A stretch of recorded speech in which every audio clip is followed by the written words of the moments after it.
I'm really only here for a brief second to introduce Mr. Mohammed Al-Hamadi. I said to myself before I got up here, whatever you do, don't stumble over that. But I apologize.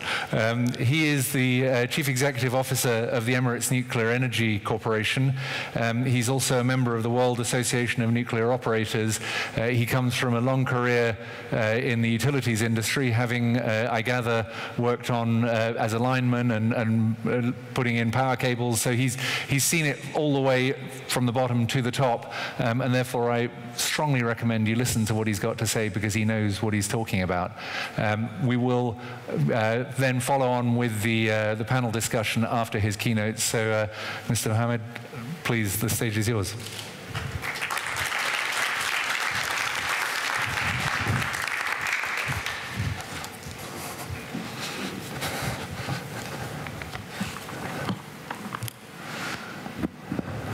Assalamu alaikum wa rahmatullahi wa barakatuh. Your Excellencies, distinguished guests, I would like to start by thanking the Atlantic Council and the Ministry of Energy of the UAE for co-organizing this important event here in Abu Dhabi. I'd like to focus my speech on two key questions. First, what is the new age of nuclear energy? And the second will be, who will be the leaders of this new nuclear age? Nuclear energy is certainly creating a new age for the UAE. The nation requires a large amount of electricity, or base load electricity, to power its growth, to power its economy and society. Nuclear energy will contribute to the security and diversification and deliver a more sustainable energy sector for the UAE. In 2009, the UAE government have launched the UAE Peaceful Nuclear Energy Program. The UAE policy establishes the infrastructure for a peaceful nuclear energy program in the UAE, and it set also the laws and regulations that needed for a successful program. It is based on the highest international standards of nuclear non-proliferation, energy security, nuclear safety, and quality. We'll continue to build on our success because of the robustness, the policy, and the planning of this project from the beginning. In 2009, the Emirates Nuclear Energy Corporation was launched to achieve the goal of delivering the UAE Peaceful Nuclear Energy Program to the highest standards of nuclear safety and quality. Since then, ENIC, the Emirates Nuclear Energy Corporation, worked very closely with international partners from the US, Asia, and Europe, as well as the IAEA and WANO, to learn and excel in its mission to construct and operate the 4 APR 1400s that's being built in Baraka. Today, ENIC and its joint venture and partner and prime contractor, KEPCO, the Korea Electric Power Company, are setting the new global standards for new build of nuclear power plants. Baraka is the world's largest construction nuclear site. So presently, the only site that's delivering 4 nuclear power plants, the same technology at the same site under one contract, and committed to the highest standard of nuclear safety and security and quality. We're also addressing the modern challenges that have come to the forefront in the recent times. Indeed, cybersecurity has been a key focus for ENIC from the right beginning of this program. We are also ensuring the implementation of best industry practice as well as the federal requirements for the program. In our quest to deliver the first nuclear power plants in the UAE, we have set a new standard for new build. Baraka 1 is the first reactor in the Arab world, and it is setting the standard and the stage for Unit 2, 3, and 4 to be built to the highest standard of nuclear safety and security. With the full support of the leadership of the UAE and the government of Abu Dhabi, we have managed to deliver a pioneering effort for nuclear new build project, and we would like to make that globally. Focusing on the future, our organization has fully set its course to achieve a new standards for nuclear industry We have started by setting the standards through the construction of Unit 1, and the plant is progressing safely and securely, with a construction completion for the 4 units with progress of around 85% completion. Focusing now on the operations, we are working to achieve further ambitious. We must ensure that the plant, people, programs, processes, and procedures are managed in accordance with the Federal Regulation Authority and perform in line with the international best standards. Unit 1 is a special significance to the project, and it will be many power plants that will be built in the region, and therefore we need to maintain it to the highest standards. To achieve this, ENIC and its subsidiary, NUA, the operating company, are taking a steady approach to ensure all elements of nuclear operation of our first unit achieve the highest standard of nuclear safety performance. It's important to achieve these high standards for Unit 1 and that will facilitate the completion of the other 3 units. Once fully operational, the Baraka plant, the 4 units, will save 20 million tons of CO2 emissions annually. And that's for UAE, it's a big number. And also will ensure the result of creation of 2,500 jobs for UAE nationals and international experts. This is possible due to the proactive approach that the UAE has taken in developing a comprehensive nuclear energy program. This takes me to the second question that I would like to address. Is the leadership required for this new nuclear age and the skill set this leadership will require? The UAE is in a unique position. We have the most multinational, multicultural nuclear energy program in the world. We have more than 40 nationalities working in this program. We are building our human national capital development in our nuclear energy program with talented young Emiratis forming around 60% of the workforce. We have access to decades of nuclear experience, also brought to us by nuclear energy professionals from around the world. This will serve as a model of how nuclear power plants built. And I do envy the young Emiratis who have these golden opportunities to grow and develop in the best environment, to learn and prosper and grow and become leaders in this industry. And I'm very proud we have also some of the young females in our program who've been pioneered in the fuel design areas, and the fuel business management, and also radiation management.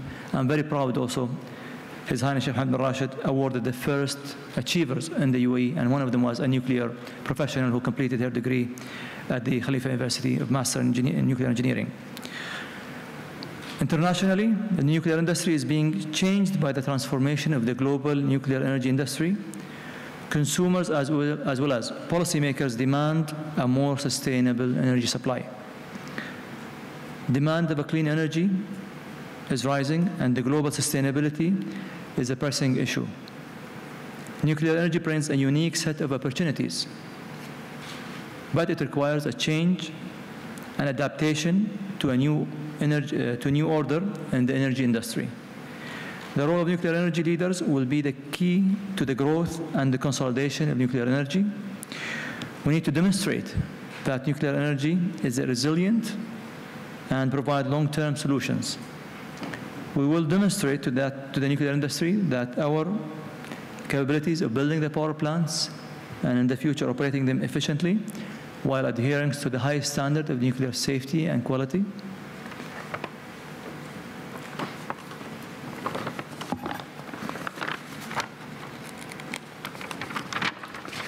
And also, the nuclear energy needs to encourage the new generations of young professionals to select a career that brings high rewards and high recognition.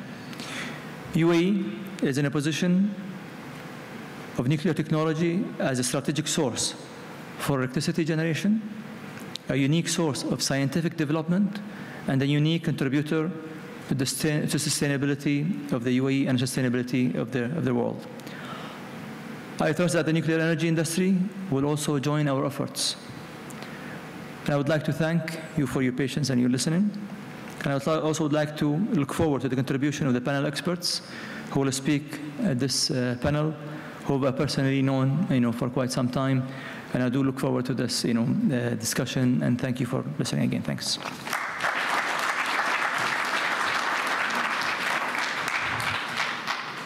Thank you. Thank you very much indeed, Mohammed. What I took out of that particularly is two things. One is obviously building the capabilities for the long term, but one of the things that distinguishes the successful from the unsuccessful programs is the decisions that one takes, and treating the establishment of those capabilities as a capital project rather than an operating project seems to me setting a paradigm for success. So we shall all wish you the best of luck in that and follow it closely as a role model.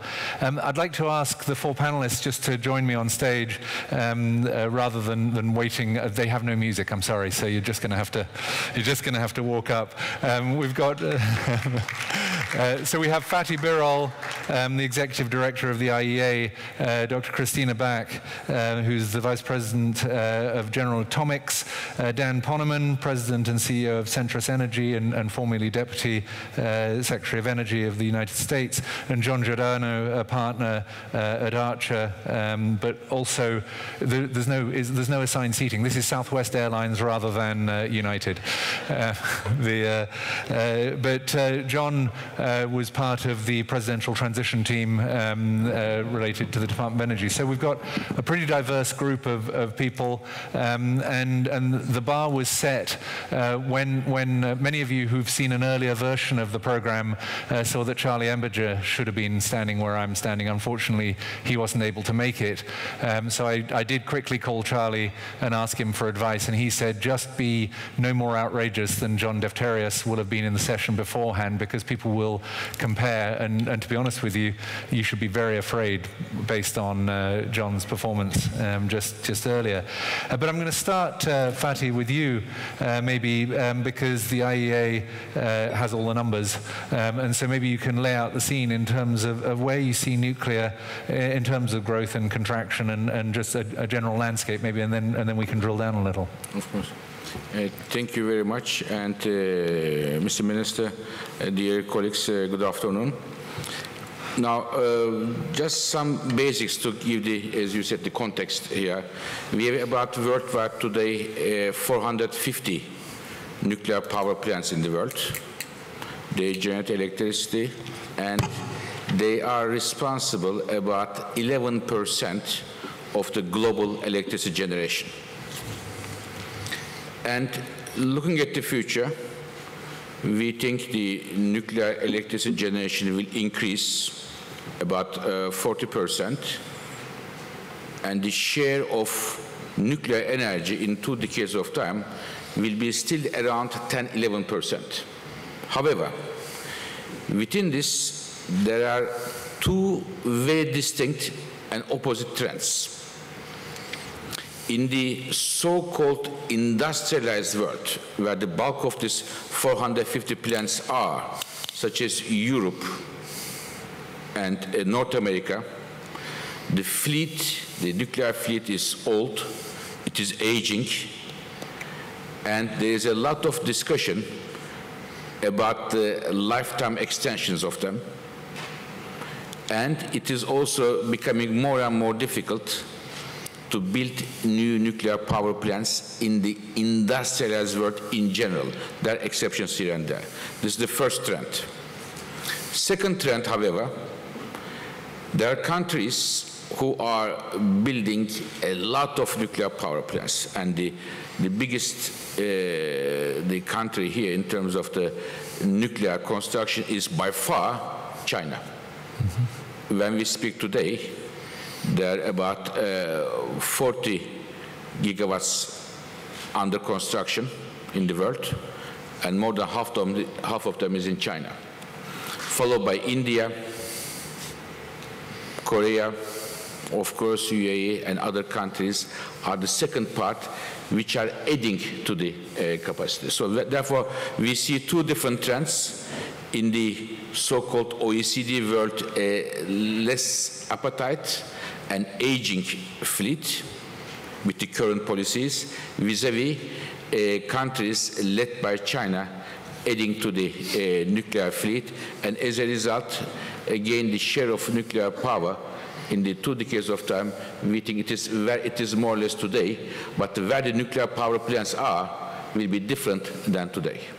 So it sounds as if there's the two totally contrasting challenges. One is about execution of massive new build in non-OECD economies, and the other is decommissioning of retiring capacity in the OECD. Can the OECD countries handle that scale of decommissioning? I think it is what varies me. Decommissioning is an important issue, but what varies me the more is what are we going to replace nuclear with, and what does it mean for the electricity prices for the economy. And to be honest with you, David, in some OECD countries, even the running of the existing nuclear power plants are not a profitable business, because of the low electricity demand growth and cheap gas in some countries, cheap rooms under others, and the different government policies for different energy sources supporting this and not supporting the other one. My view is that it is a not very much discussed issue in Europe, and perhaps then tell us maybe in the United States, that what are we going to do with the phasing out of nuclear as a result of not extending their lifetime, or like as in Europe, phasing out as a result of policies. What are we going to fill them with, and what are the environmental, economic, and market implications of that? For me, it's a very serious issue for the OECD countries, and there's a need for government support. I know that a few years ago, I think at the DOE there was a study looking into this. You work on that then, and also Melanie, I think, work on that. Yeah. So therefore, it's a serious issue for US and for Europe. What are we going to do with the aging fleet of nuclear power plants? And it seems that within those countries there are two competing views. It's a little bit like Fight Club, when at the end you discover that he's fighting with himself. The nuclear power industry seems to be caught in that sort of paradigm. But why does it matter? Should we care? Depends on who you are, but I think it is very important to see the energy security implications, climate change implications, and electricity price implications of rapidly declining of share of nuclear power.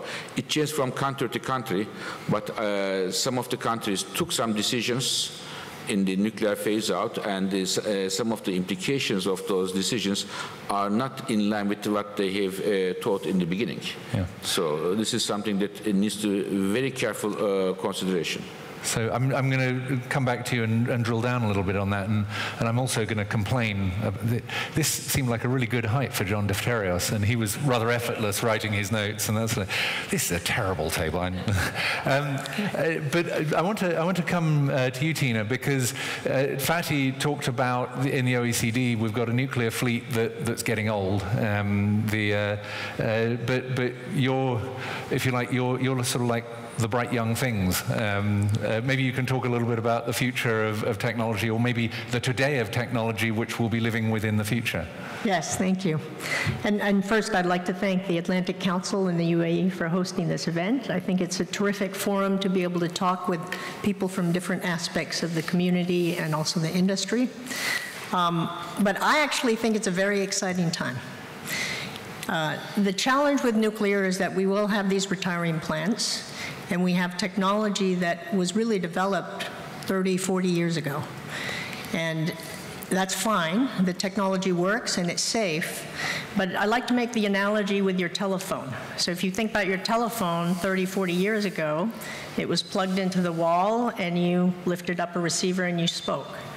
that works, and it still works. Some people probably still have a telephone plugged into their wall, but I'll bet most everybody here has a cell phone that you can hold in your hand that's, in fact, very powerful. So this is the beauty of science and understanding really how nature works and what we can do with it now. So we've gotten to the level of understanding of being able to make materials that are actually engineered for the purpose. You can lay down layers atomically, for instance, but more importantly, in the application for nuclear energy, we can use materials that are actually qualitatively different so that you would not have the kind of accidents that happened in Fukushima. So in our area, one place that we're looking at is to move towards high-temperature gas-cooled reactors, and it's a fast spectrum because we think there are some very important aspects of an advanced reactor that need to be developed going forward. Some already exist, but clearly to put new reactors into the fleet, it requires very methodical development and regulation through so that you can go through the licensing. And so we see 4 areas that are very important. So one is being cost competitive. The price of natural gas has made this even more challenging, but we're not shying away from that. The other is to increase and enhance the safety margin. As I said, nuclear reactors are safe, and they provide 20% of the electricity in the United States. And I think globally it's a very important contributor of clean energy so that we can reduce the pollution and move forward and bring electricity to all parts of the world. So to do that, we use new materials. So in fact, I couldn't help but bring an example here of the kind of material that we're developing for replacing the metal that holds the fuel in nuclear reactors. So this is a silicon carbide fiber. It's actually woven into a tube. Silicon carbide is a ceramic, but when it's made in this kind of fiber, it's actually quite flexible. And we take this kind of braid, and then we infiltrate it with material so that we actually get a silicon carbide tube. This isn't an actual fuel rod here. This is not, this is a surrogate. You're all safe. No fuel inside, but this is actually the same diameter as a light water reactor fuel element, and the fuel would be inside. This is actually a rodlet that we are going to be putting into testing in the Idaho test reactor in the United States, but it's an advanced material that does not have the same interaction with water as what happened in Fukushima. In Fukushima, the metal oxidizes. It pulls the H2O is water, right? It pulls the oxygen out of the water, and it liberates the hydrogen, which is in fact what caused the explosion. So silicon carbide has orders of magnitude lower reaction rate, so you would not have that kind of explosion. And it also has a much higher temperature resistance and neutron resistance, so it doesn't become embrittled like metals, and it can go up to over 2 times the temperature of a typical light water reactor before it starts to, so metals will start to fail because they start to balloon or they start to become soft. Silicon carbide does not do that. It's like your coffee mug, except that you can throw it on the floor and it won't break. We do something to it in engineering to make it fracture tough. So these kinds of technologies can be brought to bear, and it's, you know, a fact of the matter that the nuclear industry has been very safe, has provided electricity. There has been a lot of enhancement in the capacity factor, but we have not been able to bring in new materials which we can really benefit from today. So this is one example of a new engineered material, but in our concept at General Atomics, where I'm working, we have a high-temperature gas-cooled reactor where you'd use gas as the coolant, which would then directly drive a turbine to make energy. So instead of using the heat to boil water, which makes steam, which then drives your turbine to make electricity, you would have the helium as the coolant. It will directly go and drive your turbine, and that goes from an efficiency of something like 33 to 38% for a current light water reactor to 53%. So all of these things are possible now, but certainly we have to make the investment to develop these technologies. But I think it's very exciting because, again, it goes from moving towards installation of current technologies to actually knowledge growth and knowledge development, where you're developing new technologies and you're really taking advantage of the science and the knowledge that exists today. So tell me, what in the past, the things that always cause trouble are the things we didn't know that we didn't know. That's right. So I'm going to ask you, what don't we know about the new technology paradigms? So at heart, I'm an experimentalist. That's my background. So, one benefit today also is that we have simulation and modeling that we use to look at the fuel performance. Now, clearly, I, as an experimentalist, don't trust those models, and nobody should unless you really validate them with experiments.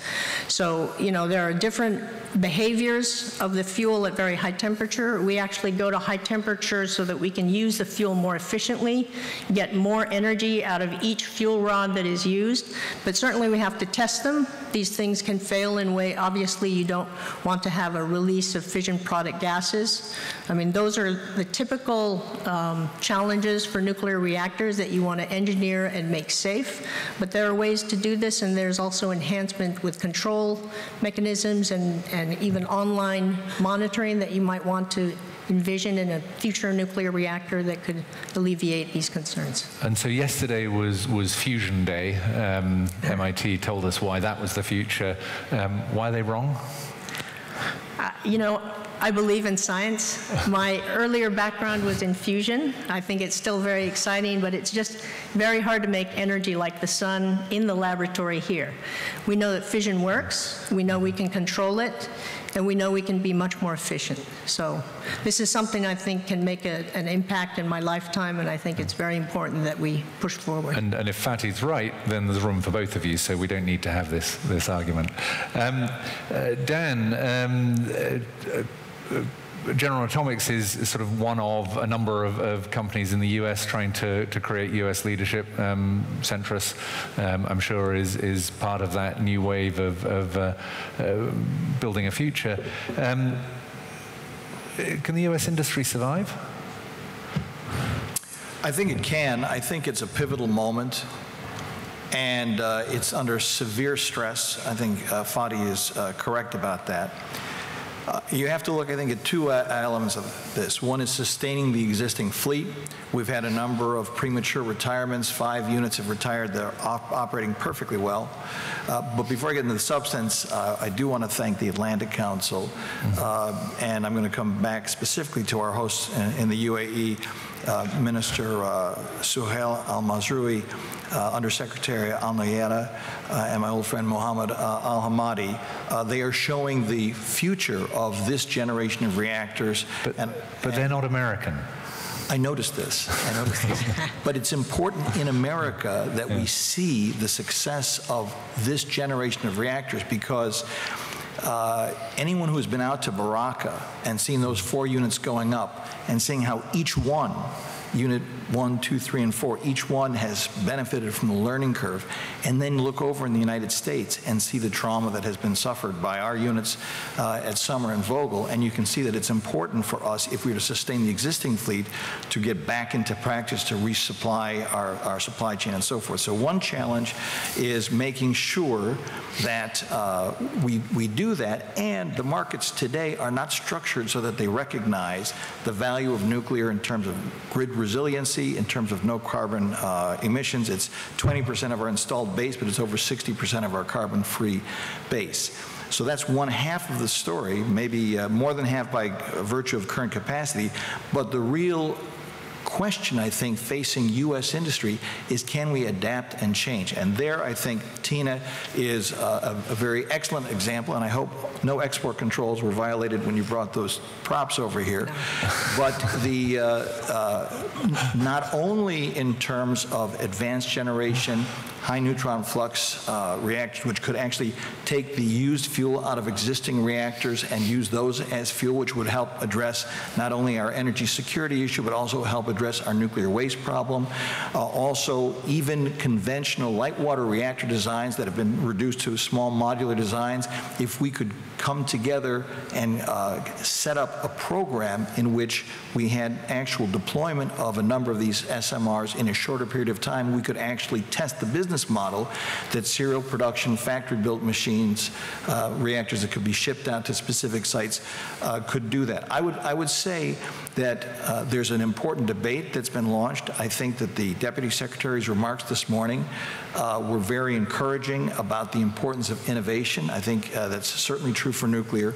And I think the fact that this administration is working on the premise that we need to sustain and, in fact, revive our nuclear leadership is exactly right. I think it's doable, but I think it's going to take a concerted effort both at the federal level and at the state level, because a number of the states, as you know, are considering legislation, and in a couple of cases, such as Illinois and New York, have enacted legislation that has allowed nuclear power plants that are otherwise perfectly well functioning but not getting compensated for that performance are able to survive.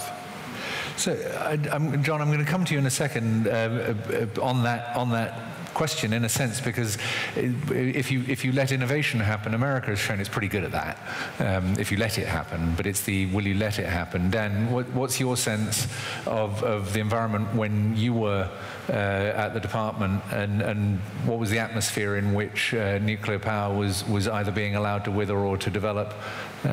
What encouragement was there? Well, they had a number of programs. There was a Gen 4 program that was operating for a number of years. There was a very specific program to help the first small modular reactors get underway in financing for the designs to get certified as being safe. NuScale is the one that is currently being looked at by the Nuclear Regulatory Commission. But I think, frankly, it's the whole ecosystem in the United States, which includes the national laboratories, which includes exciting companies like General Atomics. It includes companies like TerraPower, which is looking at Gen 4 reactors, NuScale. So there's actually a lot of ferment and excitement out there. But for something like nuclear, where there are, by virtue of the structure of markets, inadequate incentives to sustain the investment in nuclear, and where the investment in nuclear takes many decades to actually play out in terms of the benefits, there must continue to be, I think, an essential governmental role in providing test beds for high capacity materials and that sort of thing, and providing a policy framework, both in terms of the Department of Energy, and then again, as the Deputy Secretary said this morning, the Federal Energy Regulatory Commission, FERC, to make sure that the markets are structured in a way that compensate nuclear for these benefits. And that seems to be the two tracks, isn't it? One is about the nuclear industry and its technology, and what is and isn't allowed and what's encouraged and supported. And then there's the market structure for the product of nuclear energy, because no one consumes nuclear, they consume electricity, right, and whether that's biased against. John, what's changed from that situation? Is the future brighter or less bright than Dan's? I absolutely believe that the future's bright.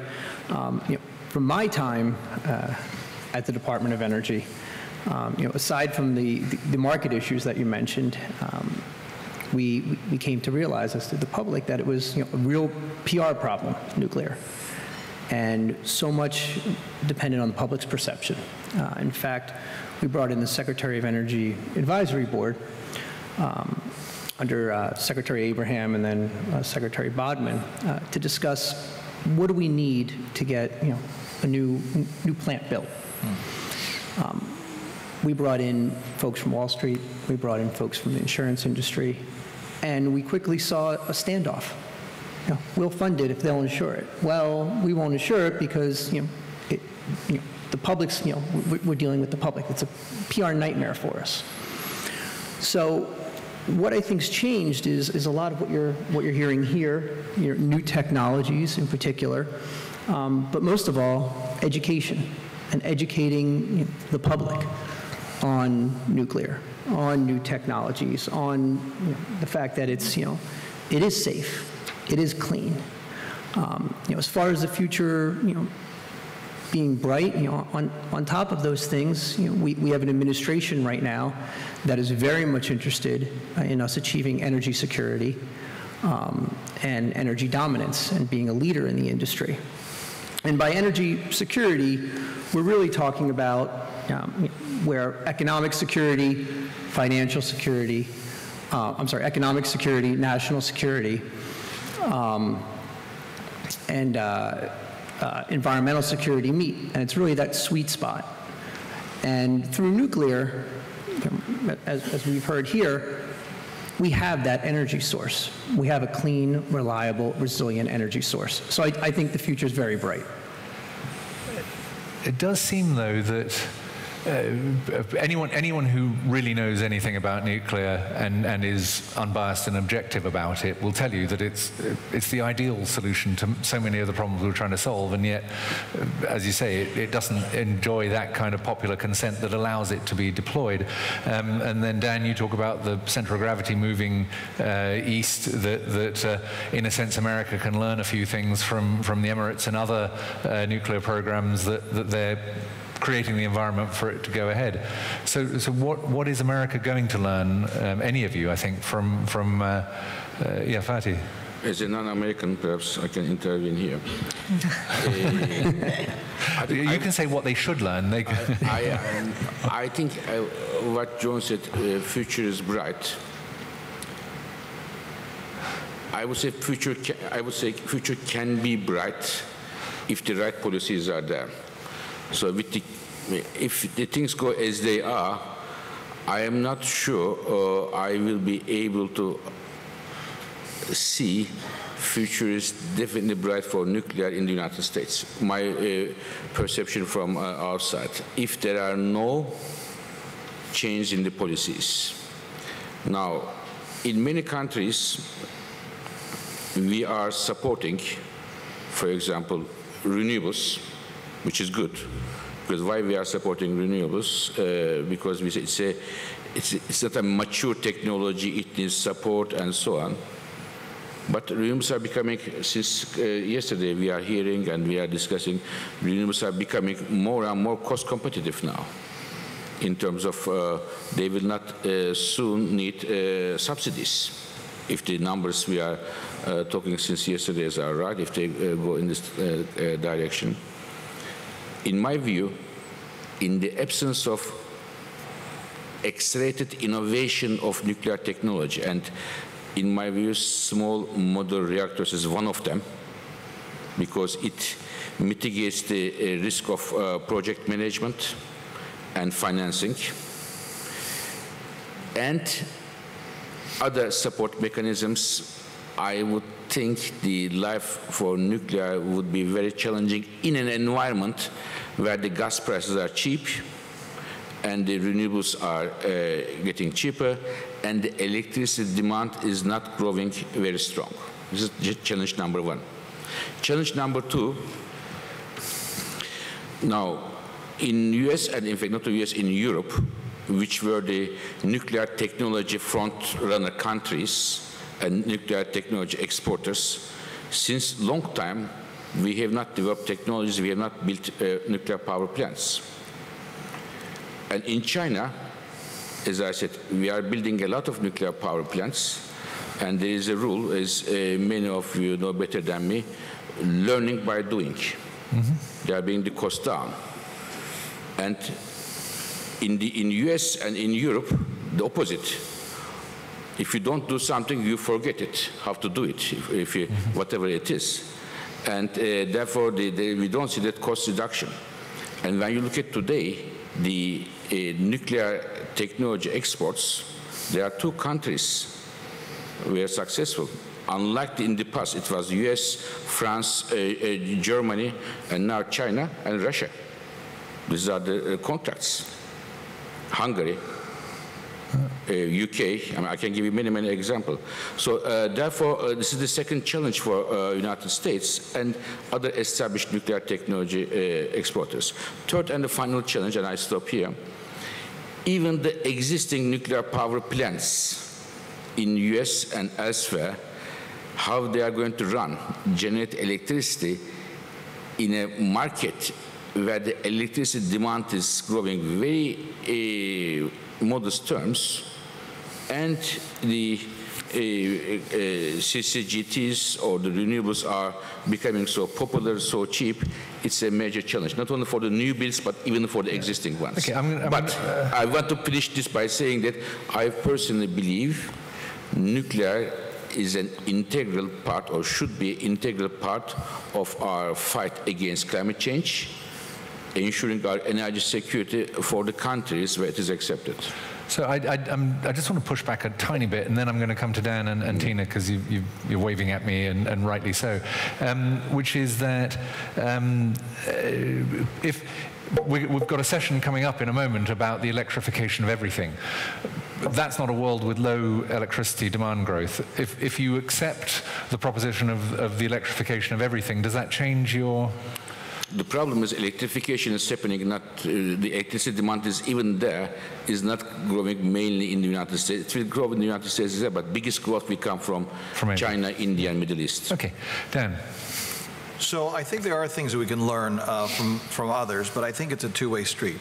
On learning from others, I agree with Fatih in terms of there's learning by doing and there's forgetting by not doing, and I think a lot of the woes that we suffered, I can tell you not only in the case of observing Vogel and Summer, but at the Department of Energy, nuclear projects that are over budget and behind schedule is because we don't have the craft labor that still have the skills that they used to have, we can't get the suppliers, et cetera.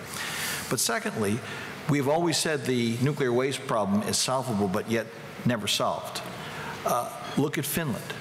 They had a long, patient, consent-based process that ended up with two communities competing for the opportunity to host a repository. We can learn from that. We can learn from the UAE, which from the very beginning put safety and security at the top ranks. But here's the kicker. It's got to be reciprocal because there's 400 plus plants around the world. It's a fact. It's not a choice. And the only thing that keeps all of us good is peer review. And I will take second seat to no one in terms of the commitment that the United States has had for many decades, both to safety, to security, and to non-proliferation.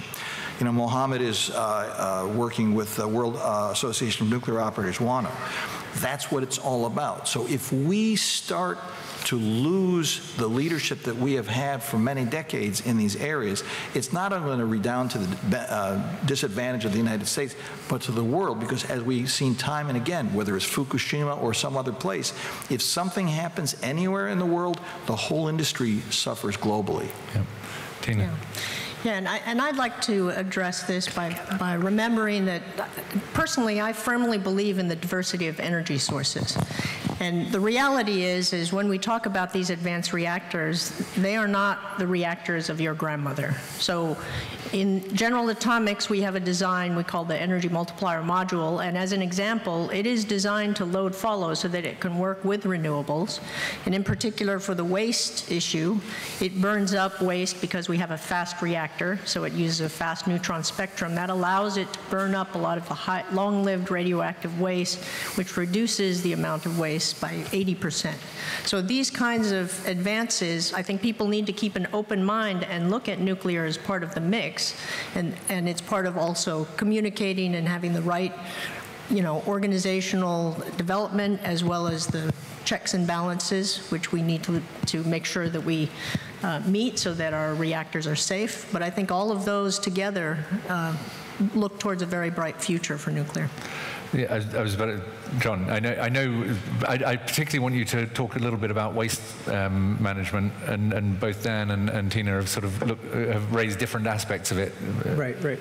Well, I just wanted to follow up on the conversation with regard to safety and security. As a former regulator in New Jersey, where we have 4 plants, we worked hand in hand with the federal government in making sure those plants were safe, they were secure, and again, dovetailing with that PR piece, the folks in Salem County and the various counties where these plants are, were comfortable with it because they were educated, because government was doing what they should be, not standing in the way of nuclear through burdensome regulation, but regulating for public health, safety, welfare. As far as waste, we have to address the permanent geological disposal of existing global waste. We need to look to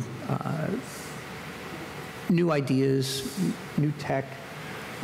There are some companies out there. There are some companies here. There are folks sitting here in the audience that are doing just that. There are companies that are in the business of storage. They're looking for new ways to store this type of waste. And some of them are doing it quite well, and some are looking to the federal government for assistance in getting there. So you might pass on to the government. There are apparently a couple of towns in Finland who might be prepared to compete for American nuclear waste. So what you've heard is that notwithstanding Fatih's projection of probably a decline or at best static OECD nuclear program and growth happening in Asia, that technology and a new look may well ignite a rebirth in America and Europe. Just quickly, let's because it turns out the public are always right, and this is as close to the public as we're going to get, even if, sorry guys, you're not representative of the public, but nonetheless. How many of you think that the OECD is going to be at best static and maybe declining in terms of nuclear? And how about that it's going to grow, that we're going to see a new era for OECD nuclear power? Okay, so what I didn't tell you is why? I've been in the nuclear business for 45 years. I think it's the safest form of generating electricity there is, environmentally safe, and I think that's going to sell. Okay. Who else put their hand up to say it's going to grow? There were a couple of them over here. Someone took a picture, so we can go back to the video replay. Did you think it was? Businessman from Azerbaijan. I'm certainly for it, but I would really be happy to hear about is there any new technology in terms of the waste, and is there anything that is happening now? Because I think that's the highlight of the whole thing. That was my question, but yes, I'm all for it. So in a sense, people who think that it's going to see a rebirth, it's going to be technology. How are you going to?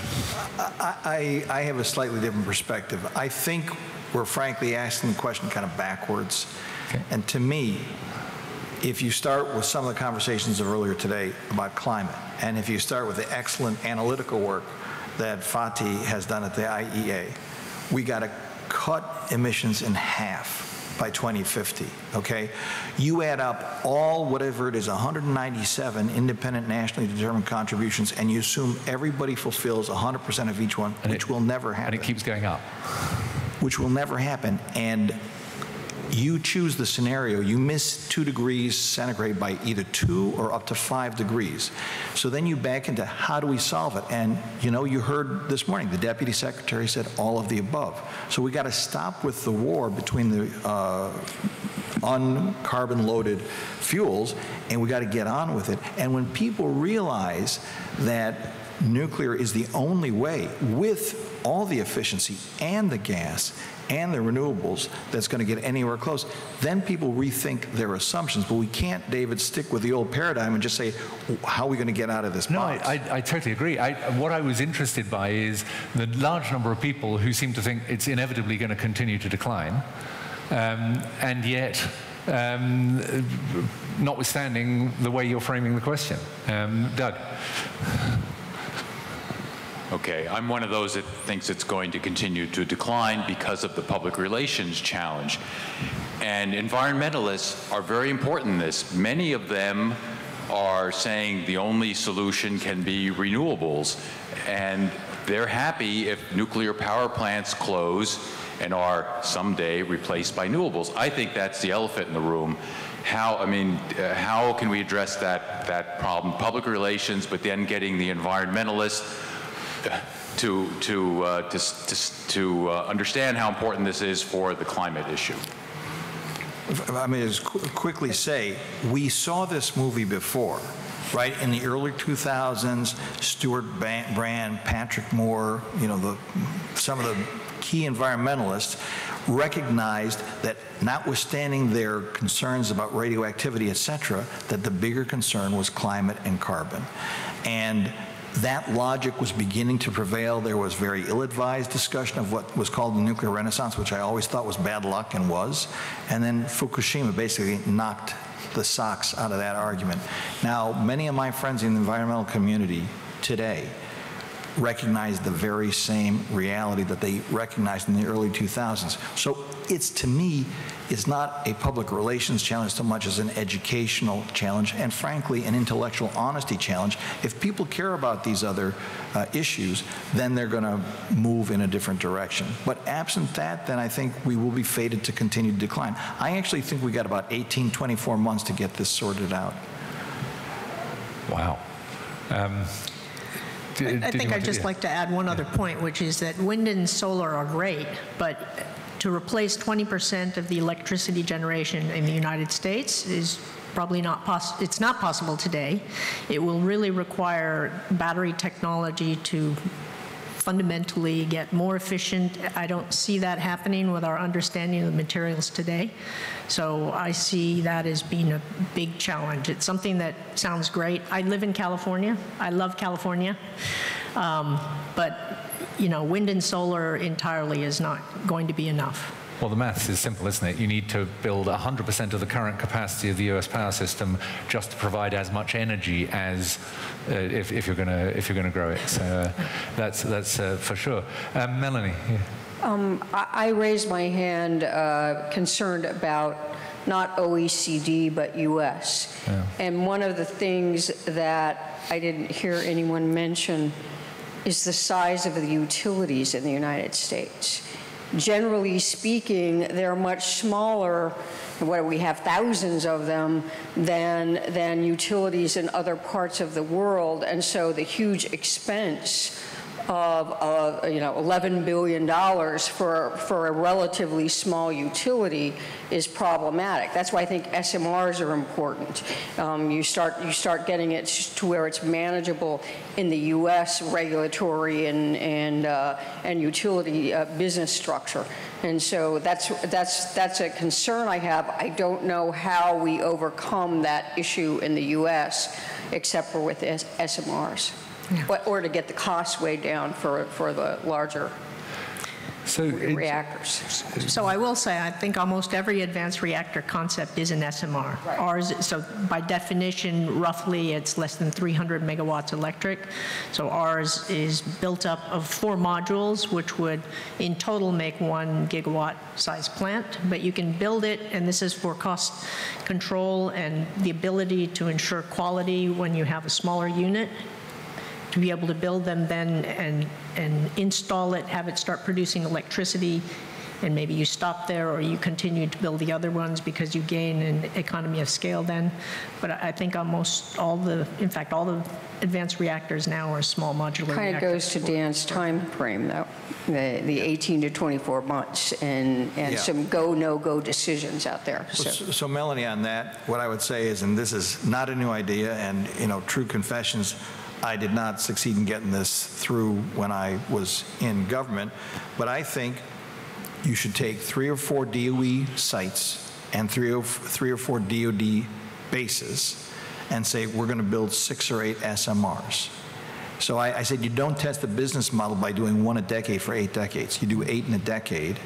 Okay, and you feed the grid with these. They're not confined to those sites, and therefore you can get long-term power purchasing agreements to provide you a cash flow that you could borrow against. And yes, we still have unutilized loan guarantee authority to lower the borrowing costs.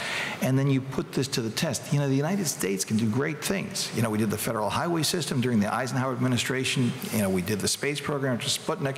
If we realize something serious, we can get our act together and do something very powerful, and that's what I think is called for. So, finger on it, I think, is, and maybe this isn't just a nuclear issue, this is just generally, because the common theme that's come through from everyone is you're only going to get serious about nuclear if you decide to get serious about climate. And the global response to climate, and with the greatest respect to the progenitors of the Paris Agreement, seems to be, let's do enough that we can at least tell our grandchildren we tried. That may sound cynical, but to your point, you add up the commitments and they don't amount to enough to even move the line downwards. But David, I think you have to add one other thing. you have to also be serious about national security and nonproliferation. So we heard today a lot about the expiration of the terms of the Joint Comprehensive Plan of Action in 10 years. Why are we like deer frozen in headlights with an inability to respond to that? We're not. So what we can do is we can respond to the fuel needs that are basically utilized as a pretext to develop some of these dangerous facilities. Again, we're here in Abu Dhabi. The Emirates have shown real leadership in passing into their own legislation that they will rely on the commercial market instead of building sensitive facilities. Well, that means the commercial market has to deliver. So we need to think about national security as an imperative and build on things like the IAEA Fuel Bank that was just opened in Kazakhstan and provide a mechanism by which those technologies which do have non-proliferation implications could be used to build nuclear weapons are kept safe and under safeguards. So I've been shown the 4 minutes and 23 seconds sign, who knew, which leaves us just about a minute after I finish saying what I'm saying for any final thoughts. Fatih, why don't I? I think this is different. As some of the colleagues said, there's a PR problem. This is, in other words, a public acceptance problem. But I still think that the financing is the most critical challenge in front of us. And it is the very reason we see a major nuclear expansion in China and India. And by the way, our China numbers may well be revised upwards soon because China is starting a new Chinese carbon emission trading system, which will favor nuclear power vis-à-vis others. So there is in many of the countries, the industrialized countries, there is asymmetrical preferential policy support for the fuels which are reducing emissions. As long as it doesn't change, as long as the government support is not there, I am not expecting a major renaissance of nuclear in the OECD countries. This is not because I don't want to, because I see that there is a need for a government policy consideration here. Dan. I'll just make one other point, and it's about the United States. We need a strong ecosystem not only to support the innovation in nuclear energy for power generation purposes, but we still have a very important national security mission in terms of extended deterrence. We have an aging infrastructure. We have to know that we're going to be able to get the young talent. Mohammed's talking about they need over here. We need young talent to join the Navy, to basically go on these carriers and go on these submarines. And if there's, and I've talked to Navy veterans from the Navy nuclear program, if they don't have a career path, they're not going to go in. Right. So I think whether you care about climate change or national security or nonproliferation or safety, there are a lot of reasons why I think you could get a discussion on people agreeing to proceed and do smart things to develop nuclear and sustain it in the United States, even if they may not all agree for the same reason. John, very briefly. As far as circling back, future bright, is the future bright? Yes. Do we have the ability to get what you're saying? I think we do. And more importantly, I think we have the right team in place with this administration. As you heard this morning from the Deputy Secretary, there's a real emphasis here on national security and ultimately energy security, and upholding those three pillars of energy security. I'm confident. I think we're going to get there. Obviously, market considerations, PR considerations, education. But I think, I believe we have the right team in place. Okay, thanks. Tina. Yeah, so I think my message is this is not business as usual. Innovation is key. You have to bring these new technologies in. Communication is an important part. The government response is an important part. It's not just let's continue with the policies of old. We need to really be open-minded and look at what the energy sources are providing us, figure out how to mix them intelligently together, and really have a diversity so that we ensure energy security. Well, like you to please join me in thanking the panel for their candor. And if you can just stay there for 2 seconds, there's some administrative announcements, and while that's coming up, I just want to say thank you that none of you mentioned the nuclear blockchain as the solution to making this hip for young people. Over to you. Thank you, David, and thank you to all our panelists, and a special thank you to Dr. Hamady for a really fantastic presentation earlier. My name is Randy Bell. I'm the Managing Director of the Global Energy Center at the Atlantic Council, and I just want to wrap this up. It seems, from my perspective, increasingly clear that nuclear energy has a crucial role in a low-carbon future, and the UAE, as an emerging leader in nuclear technology, provides us with a powerful example of how nuclear energy can both be a tool for energy security, environmental security, and provide economic benefits to the country. It's really remarkable that it's being managed like a strategic asset. In the United States, as this panel became really a focus on, we've seen how it's flagged in the recent years. At the Atlantic Council, we're preparing to launch a task force on the future of nuclear energy. In the U.S., it's going to be a bipartisan task force to really look at it as a strategic asset and make sure that it can play a positive role in reinforcing the U.S.'s leadership in nuclear security and environmental security around the world. So thank you again for everyone. The final summing up, we have another panel in 15 minutes after a coffee break. Right in here will be energy driving force behind increasing female participation in the Gulf with our very own Bina Hussein. And then downstairs, investments into electrification and renewable energy. So thank you all very much. Thanks, Ted.